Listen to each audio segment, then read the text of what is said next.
जय हिंद मेरे प्यारे साथियों, आप सभी का हार्दिक स्वागत और अभिनंदन है उत्कर्ष के इस शानदार से प्लेटफॉर्म पर। तो कैसे हैं आप सभी लोग? आई होप शानदार होंगे, मस्त होंगे, स्वस्थ होंगे, जबरदस्त होंगे। तो मेरे प्यारे बच्चों, काफी दिन से ये आपके मैसेज आ रहे थे, कमेंट आ रहे थे क्लासेज में भी, सर आखिरी के इन 40 दिनों में, या कह सकते हो लास्ट के जो 1 महीने बच गए हैं, लगभग 1 महीने से मान लो, तो उन दिनों में जो है हम क्या करें।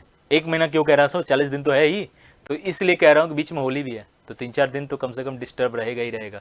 तो मान के चलो कि लास्ट के जो 1 महीने बच रहे हैं, इनमें सर अब क्या करें, लास्ट की स्ट्रेटजी क्या होनी चाहिए, क्या आखिरी जो है दाव होनी चाहिए। और मैं ये एकदम 100% श्योरिटी के साथ बोल रहा हूं कि इसका अगर तुमने 80% भी फॉलो किया तो अगला बार आप अपना नाम मेरिट लिस्ट में ही देखोगे, इस बात की जो है एकदम श्योर है। लेकिन हां, उसको फॉलो करना होगा, मन को अब अगले 40 दिन कंट्रोल करना पड़ेगा, अपने आप को, अपने एक एक चीज को जो है ना उस टारगेट के प्रति समर्पित करना पड़ेगा, एक एक मन को, एक एक सोच को जो है उस टारगेट के प्रति आपको समर्पित करना पड़ेगा। तो वो सारा कुछ जो है हम इस सेशन में डिस्कस करने वाले हैं। सर सबसे पहले ये इसी अटेम्प्ट में, इसी वाले अटेम्प्ट में जो है सफलता के लिए हमारे पास क्या मंत्र हैं, बस 4-5 मंत्र हैं, उसको आपको फॉलो करना है। और वो क्या है, तो बिना टाइम नुकसान किए हुए डायरेक्ट हम उस पॉइंट पे चलते हैं। सर पहला, अब जो है ना समय आ चुका है, क्योंकि सिलेबस आपका लगभग 50% से ज्यादा हर जगह हो गया होगा, है ना। 50% से अधिक सिलेबस आप हर जगह जो है लगभग कंप्लीट कर ही चुके होंगे, इससे ज्यादा ही कंप्लीट कर चुके होंगे। तो अब जो है ना मॉक देना स्टार्ट करिए। मिनिमम कितना मॉक दे सर, कम से कम कितना? मैं मिनिमम अगर कहूं तो कम से कम 25 मॉक, कम से कम ये जो है फुल लेंथ मॉक कम से कम 25 देने हैं। कितने देने हैं सर? 25, कम से कम, कम से कम 25। कैसे सर? तुम जहां से भी मॉक टेस्ट दे सकते हो वहां से दो, जैसे दे सकते हो, उत्कर्ष पर अवेलेबल मॉक टेस्ट वहां से दो, और भी जगह से करना है करो। आप पीडीएफ डाउनलोड करके और एक आप वो बना लो, 20-20 मिनट का सेक्शन बना के, और ईमानदारी से जो उस पीडीएफ को सॉल्व करो मॉक टेस्ट वाले, ठीक है। तो ऐसे करके कम से कम 25 फुल लेंथ मॉक देना है। ये फुल लेंथ मॉक की बोल रहा हूं, कम से कम, अधिक से अधिक सर 50 के आसपास कर दो, बल्ले बल्ले। सर मॉक से क्या पता चलेगा? मॉक से ये पता चलेगा सबसे पहले कि तुम फंस कहां रहे हो। कई अच्छे स्टूडेंट का बता रहा हूं, शार्प स्टूडेंट जो होते हैं वो ईगो पे ले लेते हैं, कोई क्वेश्चन नहीं हो रहा है तो इसको सॉल्व करके ही मानेंगे। अरे भाई ये कंपटीशन है, यहां पर आपको अपनी ज्ञान को साबित नहीं करना, यहां हार्ड वर्क नहीं करना, यहां स्मार्ट वर्क करना है। अगर ऐसे क्वेश्चन हो रहे हैं तो उनको छोड़ के आगे बढ़ो नेक्स्ट क्वेश्चन पे। क्वेश्चन को छोड़ना सीखोगे, क्वेश्चन को अटेम्प्ट करना सीखोगे। थ्योरेटिकल क्वेश्चन पहले करना है, न्यूमेरिकल क्वेश्चन बाद में करना है ना। इजी क्वेश्चन पहले करना है, थोड़ा सा हार्ड लग रहा है उसको बार मार करके करना है। ये सब मॉक सिखाता है, ये सब कुछ जो है आपका मॉक टेस्ट सिखाता है। और किस चैप्टर में वीक हो, किस टॉपिक में वीक हो, ये सारा कुछ आपको मॉक बता देगा। कहां आपसे मिस्टेक हो रही है सारा कुछ बता देगा, स्पीड कितनी स्लो है वो सारा कुछ आपको ये मॉक, एक मॉक जो है ये सारा कुछ मैनेज करता है। और एक मॉक, पहला मॉक दोगे तो ये सब, जब 4-5 मॉक दे दोगे ना तो ये सब एनालाइज कर पाओगे, कहां मिस्टेक हो रही है, किस चैप्टर में वीक है, स्पीड कितनी है, ये सब एनालाइज कर पाओगे। एनालाइज भी करना है अपने आप को। मॉक देने के बाद आंसर में देखना भी है कहां कहां गलती की हो, उस चैप्टर का नाम लिख के रखना है, उस टॉपिक का नाम लिख के रखना है, और उस टॉपिक पे जो है आपको काम करना है। इसके बाद सर चैप्टर वाइज आपको प्रैक्टिस अब कंटिन्यू रखना है, इसको तोड़ना मत।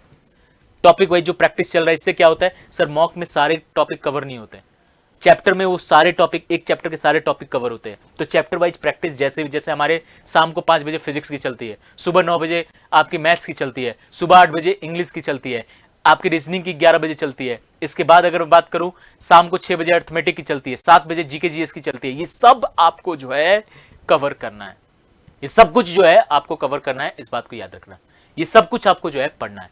तो ये आपका जो है चैप्टर वाइज मॉक, आपको चैप्टर वाइज प्रैक्टिस जो है वो आपको कंटिन्यू रखना है। साथ में एक चीज और ऐड कर लेना, सेक्शन वाइज। सेक्शन वाइज जैसे कि आपका मान लो सेक्शन वाइज क्या सर, तो पूरा का पूरा मैकेनिक्स एक साथ कोई प्रैक्टिस करा दिया, पूरा का पूरा लाइट जो है, ऑप्टिक्स जो है एक साथ कोई प्रैक्टिस हो जाए, पूरा का पूरा हीट सेक्शन एक साथ प्रैक्टिस हो जाए। तो ये सेक्शन वाइज भी प्रैक्टिस बहुत इंपॉर्टेंट है। और ये आज मैं बताऊंगा भी कि सेक्शन वाइज प्रैक्टिस कहां से सर करे। सर चैप्टर वाइज तो बहुत लोग करा रहे हैं, सेक्शन वाइज कहां से करें वो भी मैं आपको बताऊंगा। एकमात्र रास्ता होगा, उसको आपको फॉलो करना होगा। इसके बाद सर यहां से मॉक से आपको जो वीक सब्जेक्ट पता चल रहा है, टॉपिक पता चल रहा है, उस टॉपिक पे अभी से काम करना स्टार्ट कर दो। आप जब मॉक का एनालाइज करोगे तो कॉपी पे एक पेज बनाओगे और उस चैप्टर का, उस टॉपिक का नाम लिखोगे जिसकी आपकी गलतियां हो रही हैं, और उसको जहां पढ़ते हो, लाइब्रेरी में पढ़ते हो, लाइब्रेरी में पेस्ट कर दो।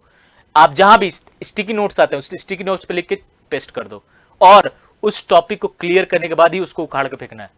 क्लियर है। और ऐसे करके अगर तुमने 40 दिन कर दिया ना बच्चे, मैं गारंटी ले रहा हूं, मैं इस चीज की बात दावे के साथ बोल रहा हूं कि इस बार जो है आपको एयरफोर्स में कोई रोकने वाला एकदम नहीं है, हो ही नहीं सकता कि जो इस बार आपको रोक दे। इसके बाद अपना डेली टारगेट सेट करना है बच्चा। अब जो वो दिन आ चुके हैं कि अब एक एक दिन जो है ना वो बहुत ज्यादा इंपॉर्टेंट है। एक दिन मतलब समझ जाना 2-3 नंबर। अब जितना दिन मिस करोगे उतने नंबर को मिस करोगे। तो डेली टारगेट सेट करना है कि सर आज ये टॉपिक, ये टॉपिक, ये टॉपिक, ये क्लास, ये क्लास, ये क्लास लेनी है मुझे। सेल्फ प्रैक्टिस ये चीजें करनी है मुझे। और जो वो आपके मॉक में जो आपके कमियां रहेंगी उस कमियों को जो है आपको सुधारना है। ये सारा डेली टारगेट जब फिक्स कर दोगे तो ये केवल इन 4 मंत्र को फॉलो कर लो। ये दिख रहे हैं 4 हैं बहुत बड़े। ये मॉक के ही जो टॉपिक एनालाइज करोगे ना, इन्हीं को पढ़ने में पूरा दिन जाएगा। ठीक है, चैप्टर वाइज प्रैक्टिस और सेक्शन वाइज प्रैक्टिस करना ही करना है। ठीक है, वीक सब्जेक्ट टॉपिक पे काम करना ही करना है, पढ़ना ही पढ़ना है। और इसके अलावा जो सिलेबस आपका चल रहा है उस सिलेबस को भी आपको पढ़ना ही है, यानी पूरे कंप्लीट सिलेबस को आपको पढ़ना ही है। तो ये सारा कुछ जो है आखिरी का इन 40 दिनों में करना पड़ेगा।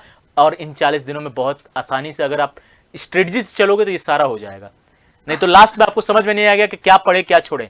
लेकिन अगर आप इसको बेस बना के और काम करना स्टार्ट कर दिए, मैं इस बात की गारंटी बताता हूं बच्चा, अच्छा बहुत अच्छा जो है आप अपने सब्जेक्ट को कर लोगे, अपने टॉपिक को कर लोगे। इस बात की आप लोग जो है दावे के साथ याद रखना। अब सर ये सेक्शन वाइज प्रैक्टिस कहां से करें, ये कहां से होगा? तो ये अभी देखो, आज जैसे कि मैथ्स के लिए जिद सीरीज हमारी जो है पहला प्रहार है, जिसमें पूरा 2D एक सेक्शन, जिसमें पूरा straight line, circle, point, parabola, ellipse, ये सब कुछ जो है कवर हो रहा है। पूरा का पूरा 2D कवर हो रहा है। वो जिद सीरीज की पहली क्लास आज ही अगर बात करें तो रात को 8 बजे आज ही आने वाली है। तो इसको पढ़ो, इसको पूरी क्लास को देखो, एक एक क्वेश्चन को लगाओ और एक बार में पूरा का पूरा 2D खत्म करो। ऐसे ही इसकी नेक्स्ट जो आपकी क्लास है वो भी 9 तारीख को आ रही है। और इसी में मैं भी आ रहा हूं, इस क्लास में मैं भी आऊंगा। आज आपको मैं मिलूंगा और फिजिक्स की भी सेक्शन वाइज कुछ कर रहे हैं हम, उसकी पूरी डिटेल जो है इस क्लास में ही दूंगा। जो फिजिक्स की हम सेक्शन वाइज कर रहे हैं, वो फिजिक्स की सेक्शन वाइज क्या क्या कब कब होगा, ये सब मैं इसी क्लास में बताने वाला हूं। तो आप सभी से मिलूंगा इसी क्लास में। तो आप सभी लोग इंतजार आपका रहेगा इस क्लास में। सेक्शन वाइज प्रैक्टिस भी हमें करनी है और एक एक सेक्शन को भी क्लियर करते हुए चलना है, ताकि हम अपने वीक सेक्शन को भी हम और स्ट्रॉन्ग कर सकें और जो स्ट्रॉन्ग है उसको और पॉलिश कर सकें। ये सब चीजें जो है हमें आज करना है। तो आज रात 8 बजे इंतजार रहेगा आप सभी का। जबरदस्त तरीके से, अल्टीमेट तरीके से इन क्लासेस से जुड़िए और मेहनत करिए। इस 40 दिन में उत्कर्ष आपके पूरे साथ है। पूरी मॉक, महामुकाबला सब कुछ कर रहे हैं। इस सैटरडे को भी महामुकाबला है, तो ये सब कुछ हम आपके साथ कर रहे हैं। और रेगुलर क्लासेस भी आपकी daily life chapter wise practice भी चल रही है, तो उसमें जो है जुड़ते रहिएगा। आज अगर मैं बात करूं तो ये पूरी चीजें जो है हम लोग इसीलिए बताने के लिए आए हैं कि भाई साहब अब लग जाओ, आखिरी दिन बचे हुए हैं और इन आखिरी दिनों में जो पूरी दम लगा के मेहनत करेगा वो पक्का एक मंजिल को प्राप्त करेगा। तो इस बार मंजिल की तरफ हम लोग बढ़ रहे हैं। तो मिलते हैं आज रात 8 बजे वाली सेशन में। मैं भी आऊंगा और फिजिक्स के सेक्शन वाइज कुछ हम जो नया कर रहे हैं उसके बारे में बताने वाला हूं। तो सभी लोग से इंतजार रहेगा आज रात 8 बजे। मिलते हैं। जय हिंद, जय भारत।